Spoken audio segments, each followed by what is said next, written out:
This is my last video on the microbial metabolism part one. And I just have two important points to make here.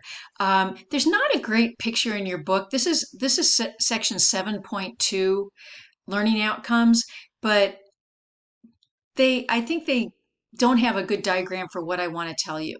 So what I just want to introduce is a little bit more about ATP. I think most people start off saying, oh, I know what ATP is. It's a high energy molecule. And we're used to hearing that. I think most people have that idea. It's a molecule that carries energy in metabolism. And so remember at the very beginning of metabolism, we said when we have larger molecules and they're broken down into smaller molecules, we generate energy and we trap that in the form of ATP. Now, we also lose a little bit of in the form of heat, but most of that energy is trapped as ATP. These small molecules, oh, and that's catabolism, right? We mentioned that's catabolism. Large molecules convert it into small molecules and ATP is generated. It's showing you here that where do we get ATP? Oh, we make it from this stuff called ADP, and we add a phosphate to it. So ADP, adenosine diphosphate, ATP, adenosine triphosphate. So we get this ADP, and we make ATP and smaller molecules.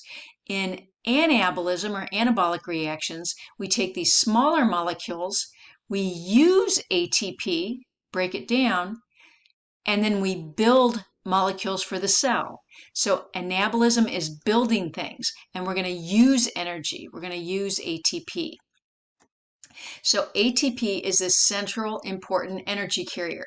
The second point I want to make in this video is that there are other energy carrying molecules in cells. And I listed two of them in your lecture study guide, NADH and FADH2. Like ATP, these are high energy molecules. They're carrying energy. But the difference is ATP is the one that can convert energy or transfer energy between catabolism and anabolism. I like to think about this as when you go to the grocery store. I can only pay with money. I can't make a basket, walk in there and say, oh, I need some bananas. Will you take this basket? They won't, they think I was crazy. And so ATP is kind of the currency for the cell. It's the kind of money the cell likes to use.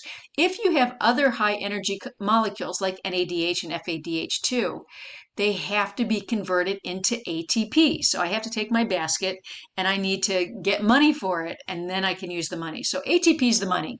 And NADH and FADH2 are going to come up in next week's lecture.